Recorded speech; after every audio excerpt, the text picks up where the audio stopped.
বিসমিল্লাহির রহমানির রহিম। Comilla modern high school আয়োজিত অনলাইন শিক্ষা কার্যক্রমে কুমিল্লা মডার্ন হাই স্কুলে অষ্টম শ্রেণীর শিক্ষার্থীদেরকে স্বাগতম জানাচ্ছি।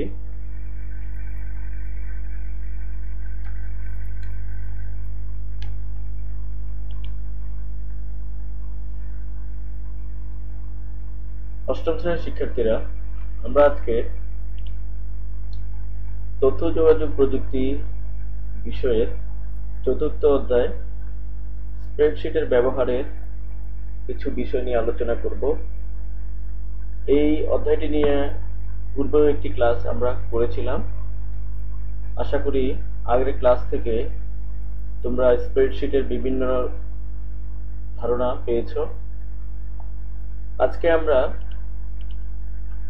পূর্বের আলোচনা থেকেই নতুন ধরনের কিছু আলোচনা করব, যাতে তোমাদের আরো ভালোভাবে বুঝতে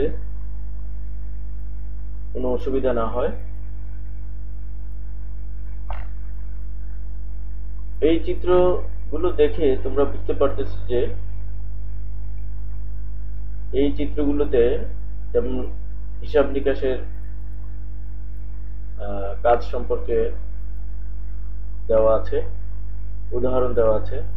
যেমন আমরা লিখে হিসাব নিকাশ করতে পারি, ক্যালকুলেটরের মাধ্যমে করতে পারি, আবার স্প্রেডশিটের মাধ্যমেও হিসাব নিকাশ করতে পারি। এর আগে ক্লাসটি থেকে তোমরা বুঝতে পারছো যে হিসাব নিকাশ করতে স্প্রেডশিট আমাদেরকে কিভাবে সাহায্য করে। কারণ স্প্রেডশিটের মাধ্যমে আমরা হিসাব নিকাশে যতটা না সুবিধা পাবো, তার চেয়ে অনেক কম সুবিধা পাবো হাতে লিখে বা ক্যালকুলেটরের মাধ্যমে। হাতে লিখে এবং ক্যালকুলেটরের মাধ্যমে যদি আমরা হিসাব নিকাশ করি, এতে ভুল হওয়ার সম্ভাবনা বেশি থাকে, সময়ের অপচয় হয় এবং সঠিক হিসাব, সঠিক ফলাফল আমরা নাও পেতে পারি, বারবার ভুল হতে পারে। কিন্তু আমরা যদি মাইক্রোসফট এক্সেল ব্যবহার করি, সেখানে আমরা যে কোনো ধরনের গাণিতিক হিসাব করি না কেন, আমাদের সঠিক তথ্য দিলে কোনোভাবেই কোনো রকম ভুল হওয়ার সম্ভাবনা থাকে না। তাছাড়া হিসাব নিকাশের কাজটিও অনেক সুন্দরভাবে উপস্থাপন করা যায়। তাহলে এই ধরনের সুবিধা আমরা মাইক্রোসফট এক্সেল থেকে পেতে পারি। এটি হলো মাইক্রোসফট এক্সেলের উইন্ডো, অর্থাৎ আমরা যখন মাইক্রোসফট এক্সেল ওপেন করব, তখন আমরা ডেস্কটপে এই ধরনের একটি স্ক্রিন দেখতে পাবো। তাহলে আমরা আজকে স্প্রেডশিটের ব্যবহার নিয়ে আলোচনা করছি, তোমরা একটু ভালোভাবে দেখবে। আশা করি পূর্বের আলোচনা এবং এই আলোচনা থেকে তোমরা খুব ভালোভাবেই বুঝতে পারবে।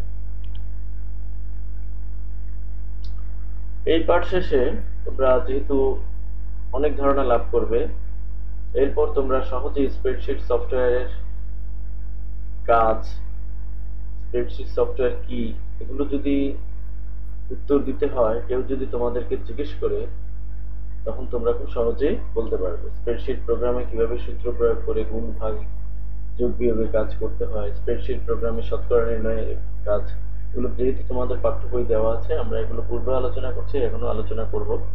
তাহলে আমি আশা করি তোমরা এগুলো খুব সহজেই বলতে পারবে। মাইক্রোসফট এক্সেলের উইন্ডোটি এইরকম। স্প্রেডশিটের আবিধানিক অর্থ হলো ছড়ানো বড় মাপের কাগজ। ব্যবসা প্রতিষ্ঠানের হিসাব সংরক্ষণের জন্য এই ধরনের কাগজ ব্যবহার করা হয়।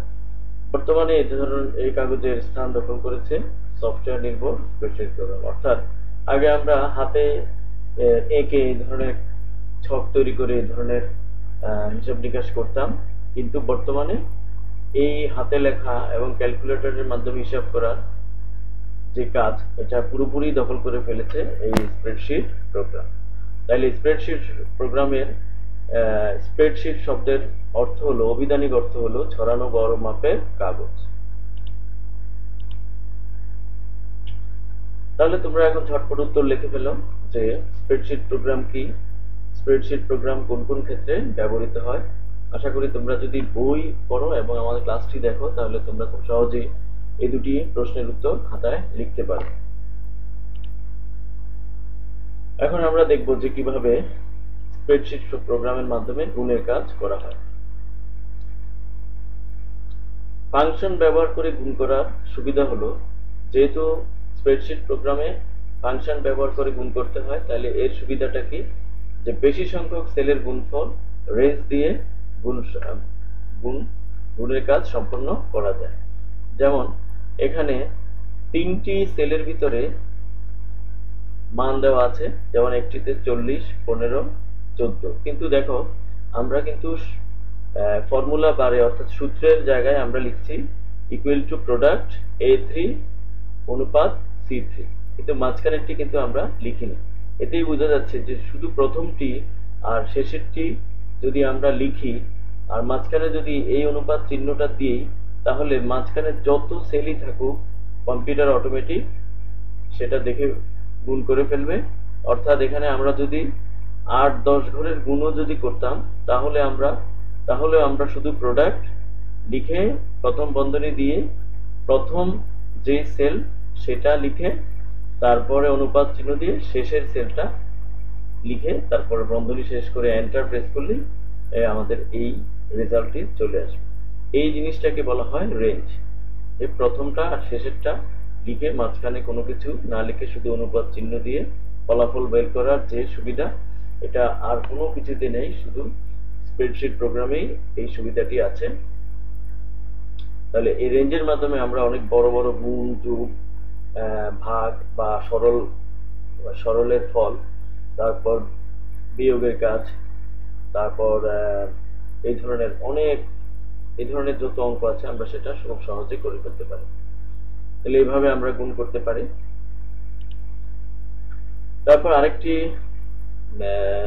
উদাহরণ দেওয়া আছে ভাগের।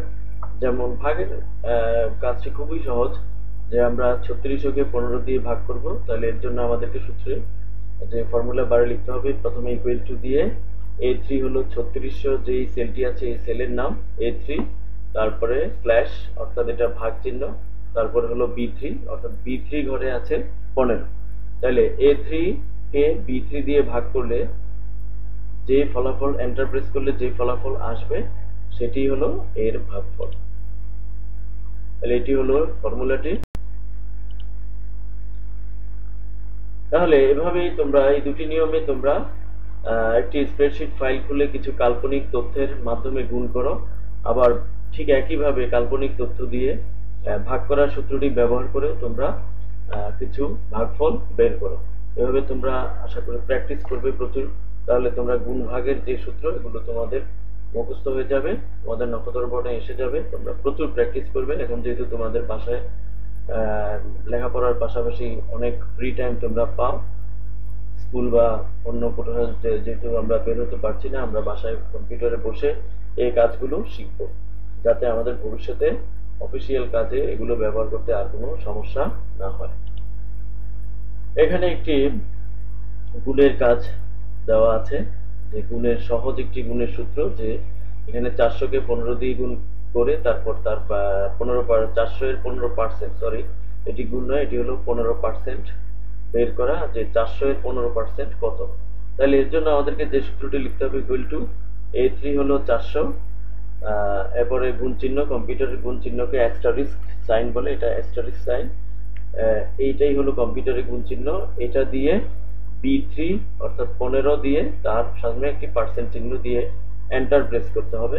এন্টার প্রেস করলে এখানে 60 চলে আসবে, অর্থাৎ 400 এর 15% হলো 60।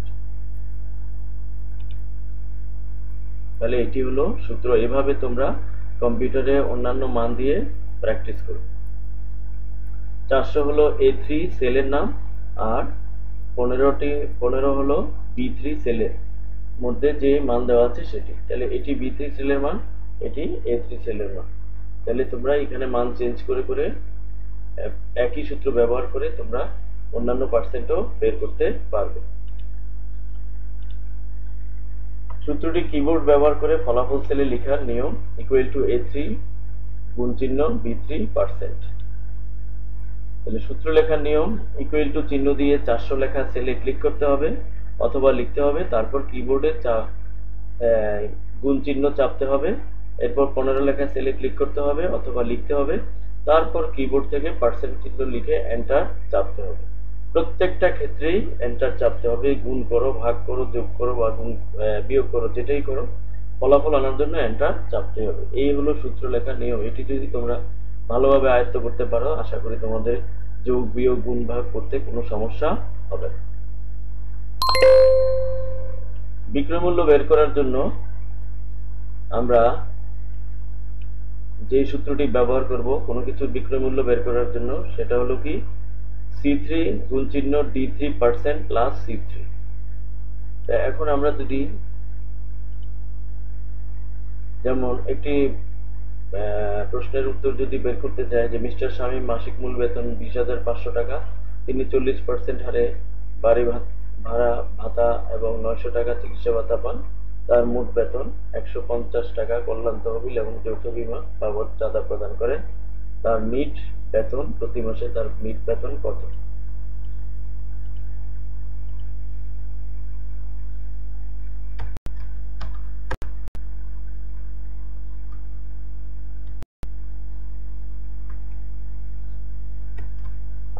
তাহলে এই নিয়মে তোমরা একটু আগে যে প্রশ্নটি দেখলে সেটির উত্তর বের করার চেষ্টা করবে নিজেরা। যেহেতু এর আগের ক্লাসে আমি এই ধরনের অনেকগুলো উদাহরণ দিয়েছি, আগের ক্লাসটি এবং বর্তমান ক্লাসটি দুটো ক্লাস ভালোভাবে দেখে তোমরা এই প্রশ্নটির উত্তর বের করার চেষ্টা করবে। না পারলে কমেন্টসে লিখবে, আমি চেষ্টা করব তোমাদেরকে পরবর্তী যে জুম ক্লাস হবে সেখানে এর উত্তর দিয়ে দেওয়ার জন্য। যেহেতু তোমাদের মূল্যায়নের একটি অংশ হলো অবজেক্টিভ পরীক্ষা আর আরেকটি হলো 25 নম্বরের সংক্ষিপ্ত প্রশ্নের উত্তর, তাহলে অবজেক্টিভ আসবে এই ধরনের যে প্রথম স্প্রেডশিট সফটওয়্যার কোনটি, তারপর ওয়ার্ড অনেকগুলো কি থাকে, সেল অ্যাড্রেস কোনটি। আশা করি এগুলোর উত্তর তোমরা খুব সহজেই বের করে ফেলতে পারবে। তোমাদেরকে একটি বাড়ির কাজ আমি দিচ্ছি যে পরীক্ষায় ফলাফল সংরক্ষণে ও প্রকাশে স্প্রেডশিটের ব্যবহার কেন সুবিধাজনক, এই প্রশ্নের উত্তরটি তোমরা সংক্ষেপে তোমাদের খাতায় লিখবে। এরপর জুম ক্লাসে আমাকে বলবে যে এর উত্তর কি লিখেছো সেটি। আশা করি তোমরা ক্লাসটি ভালোভাবে দেখেছো। এটি আমাদের একটি সংক্ষিপ্ত ক্লাস, যেহেতু আমরা এর আগে পুরোপুরি আমরা আলোচনা করেছি, তারপরেও কিছু ইম্পর্টেন্ট জিনিস আমি এখানে আলোচনা করলাম। তো তোমাদেরকে সকলকেই ধন্যবাদ জানিয়ে আমি আজকে ক্লাস শেষ করছি। তোমরা স্বাস্থ্যবিধি মেনে বাসায় ভালো থাকবে, সুস্থ থাকবে এবং স্কুলের নিয়মিত কার্যক্রমে অবশ্যই অংশগ্রহণ করবে। আল্লাহ হাফেজ।